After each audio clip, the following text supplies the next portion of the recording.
말씀입니다. 고린도전서 14장 1절에서 5절 말씀.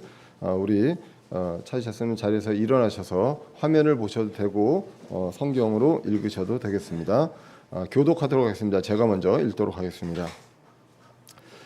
사랑을 따르고 영적 선물들을 사모하되 특별히 너희는 대언하는 것을 사모하라.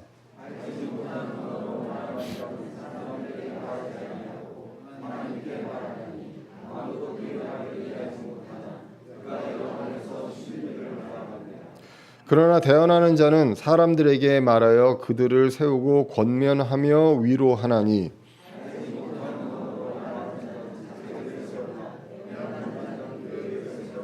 다 같이 읽겠습니다. 나는 너희가 다 타 언어들로 말하기를 원하되 특별히 대언하기를 원하노니 타 언어들로 말하는 자가 통역하여 교회가 세움을 받게 하지 아니하면 대언하는 자가 그보다 더 크니라. 아멘. 기도하겠습니다. 살아계신 우리 하나님 아버지, 오늘도 주의 첫날 저희들 몸과 마음을 인도하여 주셔서 이 자리에서 또 스크린 앞에서 저희들 한 몸으로 한 성령님으로 주님께 영과 진리로 예배드리게 하여 주심을 감사합니다. 주님, 저희들 주님께서 귀한 지체들 허락하여 주셔서 함께 교제하고 또 함께 기쁨을 나누고 예배드리게 하여 주심을 또한 감사드립니다. 주님, 모든 것들 감사드림으로 찬양드리고 또 간절함으로 기도드렸습니다. 지금 이 시간 이제 귀한 말씀 듣고자 합니다. 저희들 준비된 마음으로, 겸손한 마음으로 선포되는 말씀을 하나님의 말씀으로 받고 뿌리내리고 열매 맺을 수 있는 시간 될 수 있도록 인도하여 주시옵소서. 바로 긴 앞에 서 있는 부족한 사람을 보게 하지 마시고 선포되는 말씀을 들음으로써 그리스도의 십자가를 통해 모든 것을 이루신 하나님을 바라볼 수 있는 시간 될 수 있도록 인도하여 주시옵소서. 오늘도 부족하고 연약한 제가 이 자리에 섰습니다. 두렵고 떨리는 마음으로 주님께서 주신 말씀 그대로 위탁받은 대로 전하고자 합니다. 저의 마음과 생각과 입을 주장하여 주셔서 온전히 하나님께서 원하신 바대로 말씀이 바르게 선포될 수 있도록 하여 주셔서 선포하는 사람과 듣는 사람 모두 오직 한 곳을, 한 표대를 바라보며 나아갈 수 있도록 인도하여 주시옵소서. 무엇을 하든지 교회를 세우는 일에 저희들의 탤런트와 또 영적 선물과 저희를 헌신할 수 있는 저희들 될 수 있도록 인도하여 주시옵소서. 감사드리며 예수 그리스도의 이름으로 기도드렸습니다. 아멘. 자리에 앉으시겠습니다. 오늘은 고린도전서 14장 1절에서 5절 말씀을 통해서 누구를 세우는가라는 제목으로 말씀을 같이 살펴보고자 합니다. 우리가 고린도전서를 읽어가고 있습니다. 이제 점점 이제 막바지로 달려가고 있습니다. 그런데 고린도전서 전체를 보면 거의 한 3분의 2 정도는 교회에 대한 책망이 구성되고 있습니다. 그래서 고린도 교회만의 문제가 아니라 이 땅에서 교회가 받을 수 있는 여러 가지 그 책망들, 거꾸로 얘기하면 교회가 할 수 있는 여러 가지 오류들, 실수들, 실족할 만한 것들에 대해서 이야기를 하고 있다. 어느 교회든지 이런 것들에 자유로울 수 없다라는 것을 우리가 분명하게 이 고린도전서를 통해서 볼 수가 있습니다. 그 구체적인 사례가 분열이 있었고 또 음행도 있었습니다. 그리고 법적인 문제로 나아가는 것도 있었고 결혼에 대해서 또는 이혼에 대해서, 독신에 대해서 너무 이제 지나치게 성경적인 해석을 한다거나 이런 부분들, 그다음에 음식에 대한 부분들, 양심에 대한 부분들, 그리고 이제 질서에 대한 부분들에 대해서 말씀을 하고 있습니다. 특히나 이제 12장부터는 영적 선물에 대한 무질서에 대한 부분들이 이제 오늘 12장부터 14장까지 이제 나오게 됩니다. 그 영적인 선물을 주신 목적이 있는데 그걸 잘못 쓰면 오히려 교회를 세우는 것이 아니라 무너뜨린다라는 것을 강조를 하고 있습니다. 그래서 이제 12장에서는 굉장히 강조하는 게 뭐냐면 우리는 그리스도의 몸이다라는 것이죠. 저와 여러분들 그리고 구원받은 이 모든 교회의 성도들이 바로 그리스도의 몸을 이루고 있고 지체다. 각각의 그 몸의 일부분을 담당하고 있다라고 말씀합니다. 그래서 우리는 다 하나다라는, 한 몸이다라는 거죠. 각각 개별적으로 여러 그리스도가 있어서 몸이 있는 것이 아니라 그리스도 한 몸을 모두가 다 이루고 있다. 하나됨을 이야기합니다. 그리고 이것을 위해서 우리가 영적인 선물이 필요하다라는 것을 강조하고 있습니다. 그래서 12장에서 영적인 선물을 강조하고 있고요. 또 반면에 저와 여러분들이 그 몸을 이루고 있는 지체들입니다. 손과 발과 눈과 코와 입, 이런 지체들인데 그만큼 다양하다는 것이죠. 모두가 다 눈이거나 모두가 다 손이 아니라 각각 개별적으로 다른 기관을 담당하고 있습니다. 그렇기 때문에 모두가 꼭 필요하다라는 것이죠. 손톱, 발톱이 없으면 우리가 기능하기가 이제 굉장히 어렵죠. 그래서 이제 이런 부분들에 대해서 이야기를 하고 있습니다. 그래서 12장에서 그리스도의 몸도 얘기하고 영적인 선물도 얘기하고 지체도 이야기를 합니다. 그러면서 이야기하는 것이 12장 7절에서 각 사람에게 성령의 나타나심, 영적인 선물은 성령님이 주신다고 성령님 뜻대로 주신다고 되어 있거든요. 그래서 나타나심을 주신 것은 그것으로 말미암아 모두가 유익을 얻게 하려 합니다라는 것이죠. 나 혼자 잘 나가고 뭐 이런 부분들이 아니라 모두가, 이 지체 모두가 유익을 얻게 하려 합니다라고 이야기를 하고 있습니다. 그런데 고린도 교회는 이러한 것들을 자기 자랑을 위해서 써왔다는 것이죠. 그래서 남들 앞에 드러나는 것을 사모했습니다. 그러다 보니까 가장 드러날 수 있는 게 뭐냐? 바로 타 언어, 소위 말하는 방언이었습니다. 남들 앞에서 막 이제 모르는 이야기로 하면 이제 본인이 굉장히 큰 어떤 선물을 받은 것으로 이제 생각할 수가 있는 것이죠. 그런데 11절에서 뭐라고 얘기냐면 선물은 한 성령께서 그분의 뜻대로 각자에게 주셨다라는 것이죠. 내가 달라고 해서 난 이 선물 주세요라고 해서 하는 게 아니라 성령님의 뜻대로 이것을 하셨다라고 성경이 분명하게 이야기를 합니다. 그러면서 12장 30절에 다 같은 선물을 주시겠느냐라는 것이죠. 누구다 모두 다 방언을 하겠느냐, 누구다 다 대언을 하겠느냐, 병 고치겠느냐라고 하면서 31절에 뭐라고 얘기하냐면 오직 가장 좋은 선물들을 간절히 사모하라 라는 것이죠. 가장 좋은 선물을 사모하려면 가장 좋은 선물들을 사모해라. 이제 뭐 방언 뭐 이렇게 특별히 이제 그런 것들이 아니라 가장 좋은 선물들을 간절히 사모하고 그럼에도라고 이야기합니다. 그런데 그보다 더 중요한 것이다. 내가 너희에게 더욱 뛰어난 길을 보이노라라고 하면서 이제 13절로 이어가게 됩니다. 그래서 오늘 이 12장 31절에서 두 가지를 이야기합니다. 가장 좋은 선물을 이야기하고 그리고 그것보다 더욱 뛰어난 길이 있다라는 것. 정말로 더 추구해야 하는 것이 무엇인가에 대해서 이야기를 하고 있습니다. 그래서 13장은 더욱 뛰어난 길에 대해서 이야기합니다. 그리고 14장은 가장 좋은 선물에 대해서 이야기를 하고 있습니다. 그래서 13장이 이제 그렇게 이루어졌던 것을 이제 지난주에 봤습니다. 그래서 선물들보다 영적인 선물들보다 더 사모하고 더 중요한 것이 무엇이냐라는 것이죠. 그것이 바로 사랑, 체리티였습니다. 제가 해외 출장 가느라고 우리 체리티를 못 보고 가가지고 너무 아쉽습니다. 이제 출국했죠. 출국한 것 같습니다. 5월 말에 출국한 것 같은데 다음에 또 체리티를 볼 수 있기를 기원합니다. 막내가 이제 체리티였는데요. 이 사랑이 없으면 그 모든 영적인 선물, 가장 뛰어난 선물들이 있다 하더라도 아무 의미가 없다라고 성경은 이야기를 하고 있습니다. 이 체리티는, 이 사랑은 서로 주고받는 사랑이 아니라 조건 없는 희생도 감수하는 그러한 사랑입니다. 하나님께서 그리스도께서 가르쳐 주시고 직접 보여주신 그러한 사랑입니다. 그래서 13장 4절 7절에서 나와 있는 구체적인 어떤 행위로 나오는 그 사랑이 무엇이냐면 오래 참고 친절하고 시기하지 않고 자랑하지 않고 우쭐대지 않고 자기 것을 추구하지 않고 쉽게 성내지 않고 악을 생각하지 않고 불법을 기뻐하지 않고 진리를 기뻐하고 참고 믿고 바라고 견딘다라고 이야기를 합니다.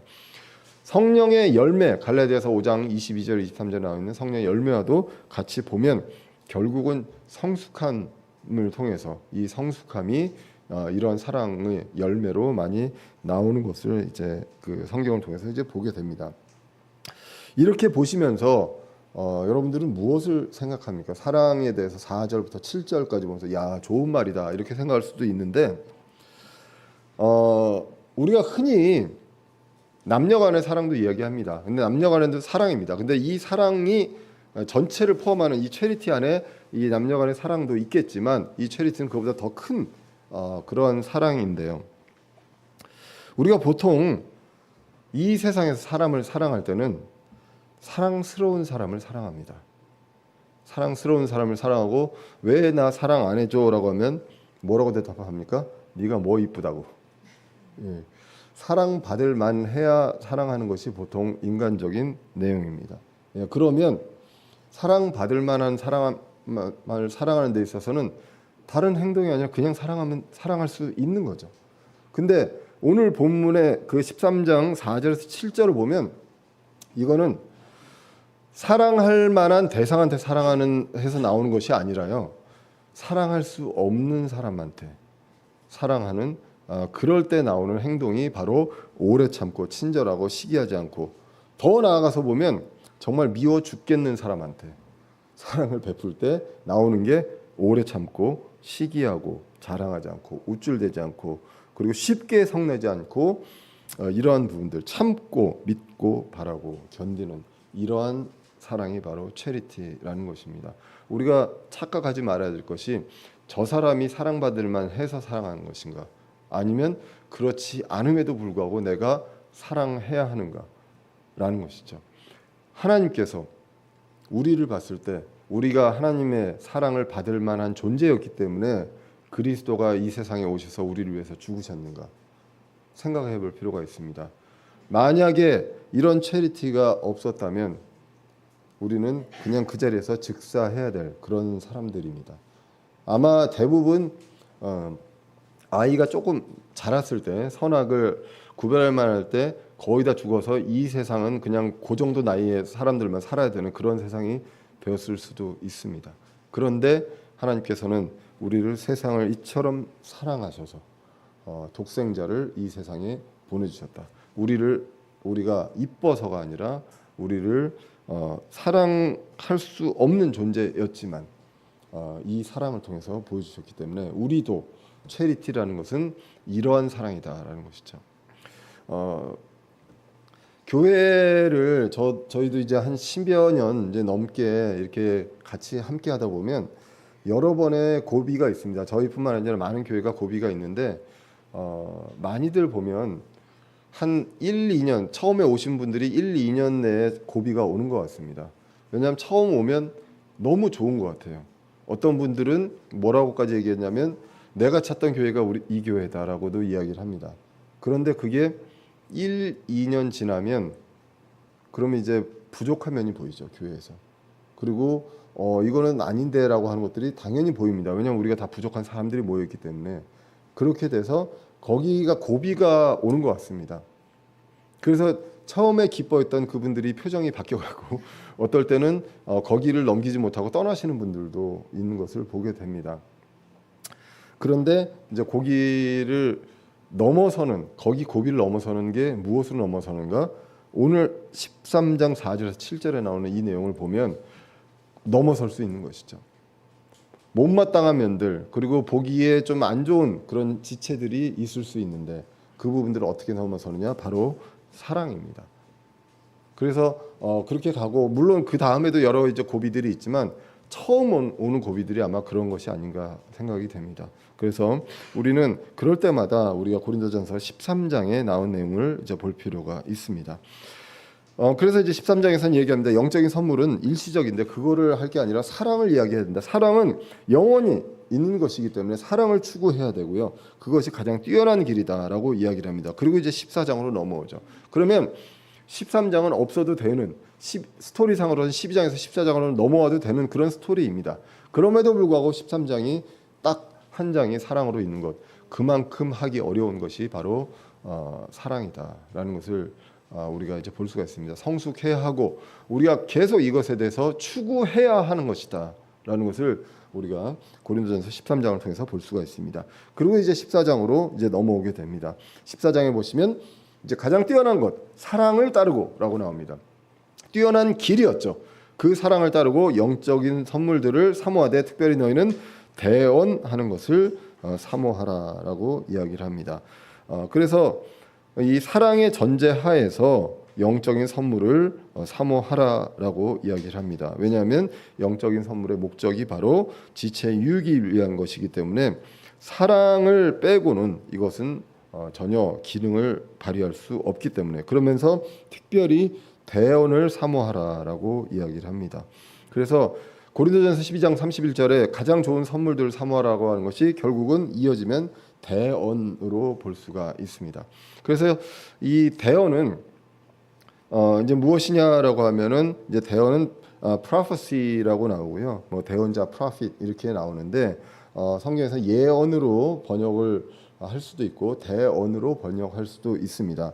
근데 이제 우리 흠장성경에서는 이제 대언으로 이제 번역을 했는데 이제 예언에 대한 어감에는 무엇이 있냐면 내가 내 뜻대로 앞날을 얘기한다라는 그런 의미가 있습니다. 그래서 이 부분들에 대해서 이제 대언으로 이제 대신 전한다라는 말로 이제 번역을 했습니다. 대언자는 그러니까 개혁에서 이제 선지자, 개혁 성경에서는 선지자라고 하는 대언자들은 구약에서도 있었고 당시의 신약 교회에서도 있었습니다. 구약에서 이제 이 히스토리를 보시면 누가복음 11장 50절에서 51절을 보시면 이렇게 나옵니다. 이로써 세상의 창건 이후로 흘린 모든 대언자들의 피를 이 세대에 요구하리니 곧 아벨의 피로부터 제단과 성전 사이에 죽은 사가랴의 피까지라.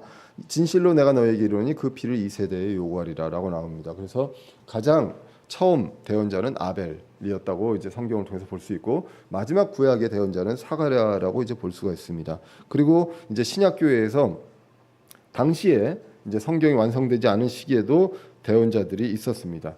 그래서 에베소서 4장 11절에 보시면 교회에 대한 선물을 이야기하면서 그분께서 더러는 사도로, 더러는 대언자로, 더러는 복음 전도자로, 더러는 목사 겸 교사로 주셨으니라고 이야기해서 대언자가 있었던 것으로 성경은 이야기를 하고 있습니다.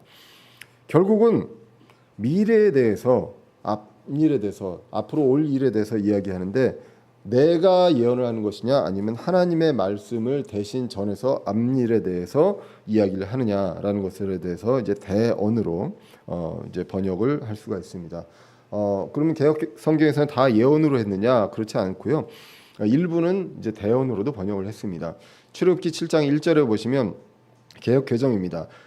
여호와께서 모세에게 이르시되 볼지어다 내가 너를 바로에게 신같이 되게 하였은즉 곧 내 형 아론은 내 대언자가 되리니라고 이야기합니다. 그래서 대신 전한다라는 내용으로 이제 할 수도 있습니다. 그래서 당시에도 직통 계시가 존재했습니다. 신약 교회도 그 신약 성경이 이제 완성되기 전에 그래서 자신의 예언이 아니라 미래를 아시는 하나님의 말씀을 대신 전하게 됩니다.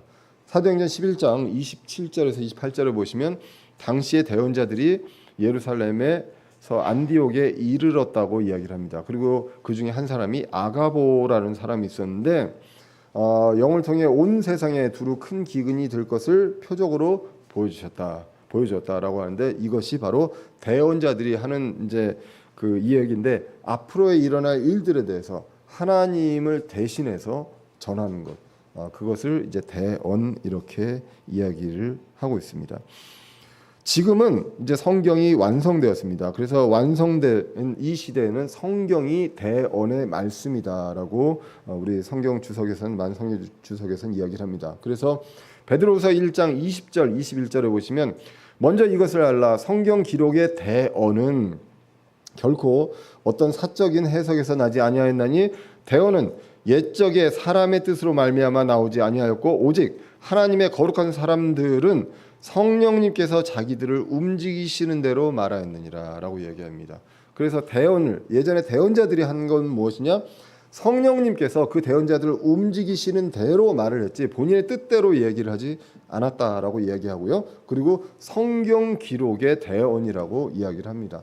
그래서 지금 이 시대에는 성경 기록이 대언이고요. 점쟁이처럼 개인의 미래를 이야기하는 것이 대언이 아니라 이제 앞으로의 성경의 어떤 구속 사역에 대한 역사와 앞으로에 일어날 그 큰 일, 그리스도의 사역과 모든 일들에 대해서 그 이야기하는 것, 하나님을 대신해서 전하는 것이 바로 대언입니다. 그래서 피터 러크만 주석에 보면 성경적 대언이란 구원받은 자와 구원받지 못한 자의 장래 일에 대해서 영원한 생명에 대해서 장차 있게 될 여러 가지 사실들에 대해 성경이 무엇이라 언급하고 있는가를 사람들에게 전해주는 것을 의미한다. 내가 어떤 사업을 하면 잘 되고 어떤 길을 가면 잘 되고 어떤 길을 가면 실패하고 이런 것들이 대언이 아니다라는 것이죠. 그리고 그런 것들이 하나님의 뜻이 아닙니다. 그래서 이 부분들에 대해서 우리는 이제 성경을 통해서 구원을 받은 사람들이 앞으로 어떻게 되고 구원받지 못한 사람이 앞으로 어떻게 되고 그리고 예수님이 다시 오시고 이 땅에서 천년왕국이 이루어지고 그 다음에 새 하늘과 새 땅이 이루어지는 이 모든 일들에 대해서 성경을 통해서 그것을 대신 전하는 그러한 것들을 이제 이야기하게 됩니다. 그래서 이런 부분을 대언이라고 보시면 되겠고요. 오늘 이제 대언을 강조하다 보니까 이 내용을 이제 다시 언급을 드렸습니다. 그리고 이제 2절은 다시 타 언어, 방언으로 갑니다. 고린도 교회가 참으로 좋아했던 것이 바로 방언이었던 것으로 보여집니다. 근데 한 구절만 보면 이게 좋은 뜻으로 해석될 수 있는데요. 전체적으로 이제 14장을 보면 부정적입니다. 이 방언에 대해서. 그것을 우리는 전제하에서 이제 볼 필요가 있습니다. 14장 2절에 보시면 알지 못하는 언어로 말하는 자는 사람들에게 말하지 아니하고 하나님께 말하나니 아무도 그의 말을 이해하지 못하나 그가 영 안에서 신비들을 말하느니라 라고 이야기합니다. 그래서 알지 못하는 언어에서 unknown tongue이라고 나옵니다. 마제스티 번역에서는 알지 못하는 타 언어 이렇게 나오거든요. 그러니까 왜냐하면 지금 고린도전서에서는 tongue이라고 하면 이 tongue 자체가 그냥 타 언어입니다. 그렇기 때문에 unknown tongue 하면 알지 못하는 타 언어 이렇게 이제 볼 수가 있고요. 그래서 알지 못하는 언어에 대해서 이제 뭐 피터 락만 주석도 그렇고 많은 주석에서는 이게 이제 성경적으로는 무엇이냐라는 이야기를 하게 됩니다. 그래서 크게 이제 새 언어, 마가복음에 나와 있는 새 언어가 있고요. 그리고 사도행전 2장 4절에 나와 있는 다른 언어, 타 언어가 있습니다.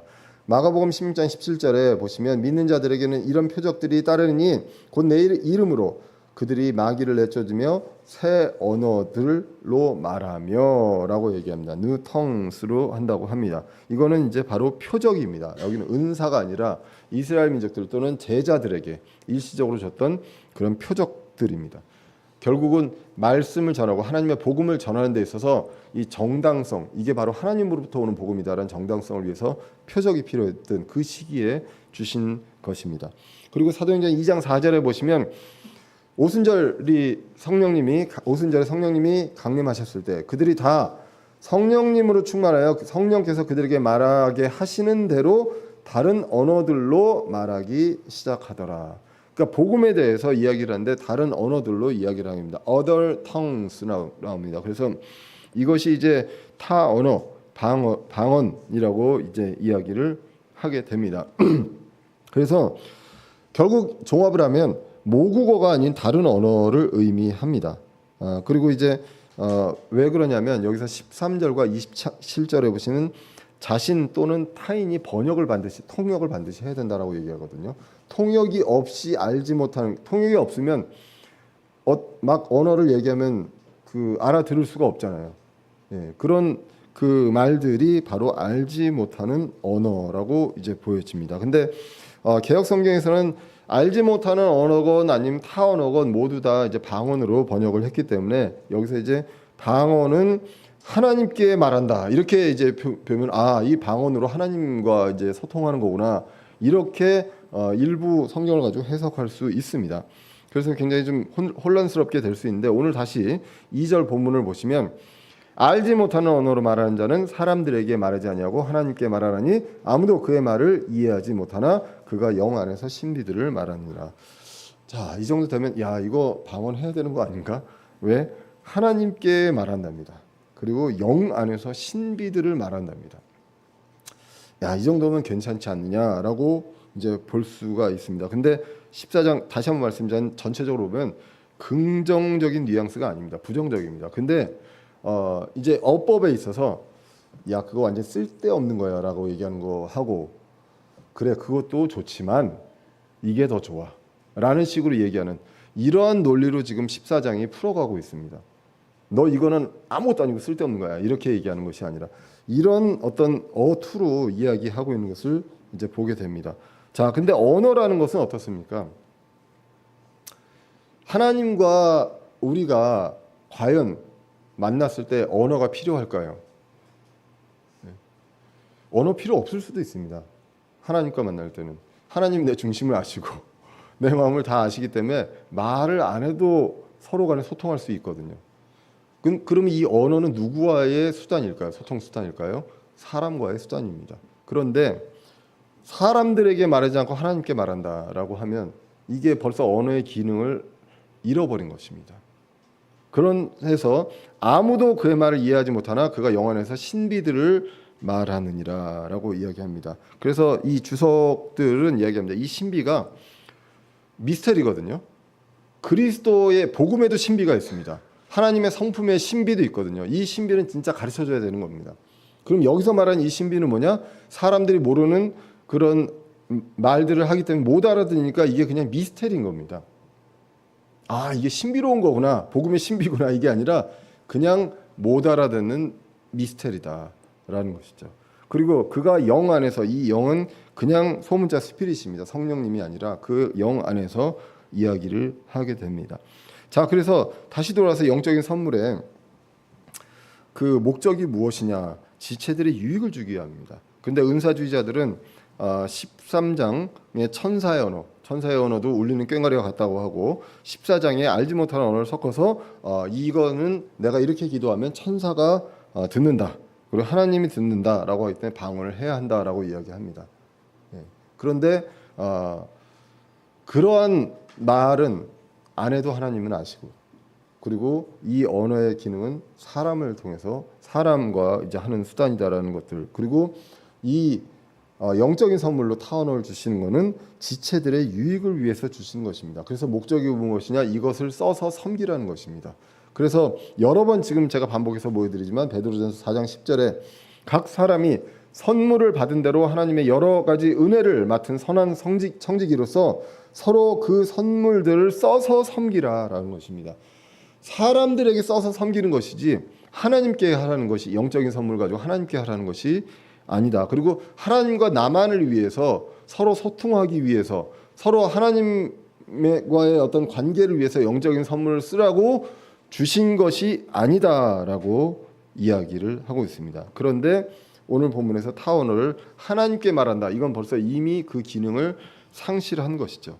그래서 타언어의 목적은 사도행전 2장에서도 보면 다른 사람들이 알아듣습니다. 그 자리에서 그때도 보면 다른 지역에 있는 유대인들이 타언어를 그 모국어로 쓰고 있는 유대인들이 그 말을 알아듣습니다. 성령 충만해서 타언어를 하는 사람들의 말을 알아듣거든요. 그래서 이제 그러한 것들에 대해서 우리는 그 기억을 해볼 필요가 있습니다. 그래서 하나님만 알아들으시면 의미가 없는 내용입니다. 그거 안 해도 하나님은 아시기 때문에. 그래서 그런 관점에서 우리가 3절을 보시면 더 명확하게 나옵니다. 14장 3절에 보시면 그러나 대언하는 자는 사람들에게 말하며 그들을 세우고 권면하며 위로한다. 2절은 뭐였습니까? 사람들에게 말하지 않고 하나님께 말한다. 이게 좋아 보이지만 이거는 의미가 없는 것이다. 3절은 뭐라고 합니까? 대언하는 자는 사람들에게 말하고 그들을 세우고 권면하고 위로한다. 이것이 영적 선물의 목적이거든요. 그래서 2절, 3절, 4절, 5절까지 같이 보면 그렇게 지금 고린도 교회가 방언에 대해서 이야기하고 있는 것들, 이거는 성경적이지 않다라는 것을 이제 알게 됩니다. 목적을 잃은 타언어는 알아듣지도 못하는 사람들 앞에서 말하는 것이고요. 반대로 대언은 사람들에게 말하고 세우고 권면합니다. 그렇기 때문에 이 방언을 가지고는 사람들을 세우거나 성장시키거나 열매 맺는 일을 하지 못합니다. 그래서 14장 14절에도 나옵니다. 내가 알지 못하는 언어로 기도하면 나의 영은 기도하거니와 나의 이해하는 것은 열매를 맺지 못하느니라. 이게 방언으로 기도하라는 얘기입니까? 하지 말라는 얘기입니까? 예. 앞에 있는 내용을 보면 방언으로 기도해야 됩니다. 그 방언 기도할 때 방언들을 많이 하잖아요. 그 은사주의자들이 여기 그 예배 시간에 설교 말씀을 하면서 방언하는 거 보신 적 있나요? 그게 아니라 뭐 귀신 쫓는다고 하면서 뭐 이렇게 하잖아요. 예, 그게 그런 기도, 이거는 의미가 없다라는 게 성경입니다. 그래서 알지 못하는 언어로 기도하면 나의 영은 기도하거니와 나의 이해하는 것은 열매를 맺지 못한다. 예, 나는 기도할지 몰라도 하나도 열매 맺는 일이 아니다라고 이야기를 하고 있습니다. 여기까지만 봐도 방언은 부정적입니다. 대언이 바람직하거든요. 4절에서 이제 이 부분들을 정리하게 됩니다. 4절은 알지 못하는 언어로 말하는 자는 자기를 세우나 대언하는 자는 교회를 세우느니라. 우리가 여태까지 영적인 선물이 왜 필요하다? 교회를 세우는 거죠. 그리스도의 몸을 세우고 성장시키기 위해서 영적인 선물이 필요하다고 했는데, 알지 못하는 언어로 말하는 자는 자기를 세운다. 이거는 아무 의미가 없다. 자기를 세우면 어떻게 됩니까? 교회가 세워지지 않습니다. 그래서 겸손하고 온유하고 오래 참으라고 이야기를 하는데, 본인을 세우는 수단으로 지금 방언을 쓰고 있는 것입니다. 그렇기 때문에 굉장히 유연하게, 굉장히 부드럽게 지금 고린도전서 14장은 얘기하고 있지만 방언을 완벽하게 디스하고 있는 그런 것이 지금 오늘 전체 고린도전서 14장의 내용이라는 걸 알 수가 있습니다. 대언하는 자가 교회를 세운다. 무엇을 대언합니까?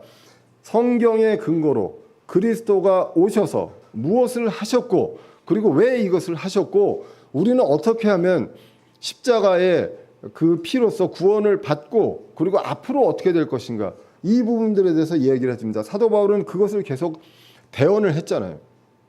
사도 바울은 대언을 했습니다. 그래서 그 모든 교회에서 그것을 통해서 그 어려운 시기에 소망을 갖게 했습니다. 소망으로 서로 위로하겠거든요. 소망은 앞으로 올 일들에 대한 희망이 있기 때문에 소망을 갖는 거 아닙니까? 그것을 가지고 믿고 위로하게끔 했었다라는 것을 보여주게 됩니다. 그래서 로마서 14장 19절에 보시면 이렇게 기록합니다. 그러므로 우리가 화평을 이루는 일들과 서로를 세워주는 데 필요한 일들을 따를지니라. 우리가 뭘 해야 된다고요? 화평을 이루는 일들과 서로를 세워주는 데 필요한 일들을 따를지니라. 뭘 해야 하느냐? 나를 세우는 것이 아니라 서로를 세워주는 데 필요한 일들. 그것이 무엇이냐? 영적인 선물이 있다면 그것을 가지고, 또 사랑을 가지고 이것을 해야 한다라고 성경은 기록합니다. 워렌 위어스비 주석에 보면 이렇게 기록을 하고 있습니다. 당시 고린도 교회 대부분은 모일 때 성경을 가지고 오지 못했다고 합니다. 신약 성경은 기록되는 중이었고 구약 성경은 두루마리로 되어 있기 때문에 비싸가지고 대부분의 신자들은 가질 수가 없었습니다. 이런 상황에서 대언자가 하나님의 말씀을 전할 때 세 가지 선물들을 적절히 사용했어야 했다는 것이죠. 다른 나라 사람이 타 언어를 쓰는 사람이 있으면 타 언어가 필요하죠. 그리고 이제 고린도전서 13장에 나왔던 것처럼 지식도 있습니다. 지식이 있고, 그리고 성경적인 지식을 통해서 하나님의 말씀을 대언을 합니다. 이 대언에 있어서 타 언어가 필요하면 그 대언을 타 언어로 하는 이런 것들이 필요하다. 그래서 이런 것들을 적절히, 그래서 타 언어의 필요가 있는 대상이 있다면 타 언어로 하는 것이다라고 이제 워렌 위어스비 주석에 이제 기록이 되어 있는 것을 이제 봤습니다. 그래서 이 관점에서 이제 오늘 5절을 이제 보게 됩니다. 5절을 보시면 나는 너희가 다 타 언어들로 말하기를 원하되 특별히 대언하기를 원하노니 타 언어들로 말하는 자가 통역하여 교회가 세움을 받게 하지 아니하면 대언하는 자가 그보다 더 크니라라고 기록을 합니다. 이렇게 보면 다 방언 받기를 원한다. 이 한 구절만 보면 그렇잖아요. 이 많은 오류들이 어떻습니까? 문장의 한 부분, 또 절의 한 절만 가지고 하는 것입니다. 다 타 언어로 말하기를 원한다. 타 언어로 말하는 거 좋다. 그런 영적 선물 받는 거 좋다. 그리고 대언을 하면서 타 언어를 할 수 있으면 그거 훨씬 더 좋은 거죠. 다른 데 가서 그 나라 말로 대언을 할 수 있으면 더 좋은 거죠. 그런데 특별히 대언하기를 원하노니 타 언어로 말하는 자가 통역하여 교회가 세움을 받게 하지 아니하면, 통역이 없이 막 이런 것들을 하거나 이렇게 해서 교회가 세움을 받지 않다면 이거는 아니다라는 것이죠. 그래서 대언하는 자가 그보다 더 크다라는 것이죠. 그래서 우리가 이 부분에 대해서 우리는 5절까지를 통해서 분명하게 성경은 무엇을 추구하는지를 이제 알 수가 있습니다. 바울은 교회 내에 그 어떤 표적받아도 가르치는 것을 강조해 왔습니다. 왜냐하면 말씀을 통해서 우리가 사람들이 다시 태어나고 구원받는 것이지, 영적인 선물을 받는 것을 통해서 그것을 봄으로 인해서, 그 표적을 봄으로 인해서 구원받는 것이 아니기 때문입니다. 그래서 타 언어의 선물도 좋지만 특별히 대언하기를 원한다. 그래서 가르침으로 그리스도의 몸을 세워가는 것이 중요한 것이죠. 그리고 자기 자랑을 하는 것이 중요한 것이 아닌데 고린도 교회는 이러한 것들로 이루어져 그 관심을 가져왔다라는 것입니다. 그래서 만약에 이제 그 다양한 언어의 필요성이 있는 대상이 있다라고 하면 타 언어의 영적인 선물이 필요합니다. 그런데 성경은 반드시 통역이 있어야 된다라는 것입니다. 통역이 있으면서 방언을 하는 은사주의 교회는 거의 제가 본 적이 없습니다. 예. 그래서 그런 부분들에 있어서 과연 성경적이냐 이것은 분명하게 이제 볼 수가 있습니다. 그래서 고린도전서 14장 1절에서 5절까지를 보면 키워드는 뭐냐면 세워주는 것입니다. edify, edification입니다. 그래서 이것을 세우는데 과연 누구를 세울 것인가? 나를 세울 것인가? 아니면 교회를 세울 것인가? 이것에 대해서 이제 볼 필요가 있습니다. 당시 고린도 교회는요 타 언어를 특별히 사모했습니다. 왜냐 남들과 비교하고 내가 비교 우위에 있다는 것을 보여주고 싶고 자기를 자랑하고 싶기 때문입니다. 그래서 그걸 통해서 분열이 이루어지고 서로 간에 비방을 하고 이런 일들이 있었습니다. 그래서 이 고린도 교회가 정말로 추구해야 되는 것은 무엇이냐? 첫 번째로 먼저 뛰어난 길을 따라야 했습니다. 그것이 바로 사랑이라고 이야기를 하고 있고요. 그리고 두 번째로 고린도 교회가 생각했어야 될 것이 영적 선물의 목적과 취지를 알아야 했다는 것이죠. 지체의 유익을 위해서 하는 것입니다. 그렇기 때문에 사랑이 전제가 되어야 합니다. 정말 저 사람을 위해서 내가 기도하고 저 사람을 이 성장할 수 있게끔 해야 되나 정말 보기 싫고 인간적으로는 밉고 그런 사람이 있지만 그런데 하나님께서 보여주신 그 사랑으로 오래 참고 견디고 쉽게 성내지 않고 그렇게 하면서 영적인 선물을 통해서 이 사람을 성장시키고 교회를 전체를 세우는가 이런 부분들에 대해서 고린도 교회는 그 본질을 간과했습니다. 영적인 선물은 누구를 위해 세우고 사모하고 사용하고 있는가 이런 부분들을 우리가 기억을 할 필요가 있습니다. 예수님도 말씀하셨고 많은 성경에서 이렇게 이야기합니다. 예수님도 이 땅에서 본인을 내세우고 당신을 내세우고 섬김을 받기 위해서가 아니라 섬기러 오셨다고 기록을 하고 있습니다. 마가복음 10장 45절입니다. 사람의 아들은 섬김을 받으러 오지 아니하고 도리어 섬기며 자기 생명을 많은 사람의 대속물로 주려고 왔느니라.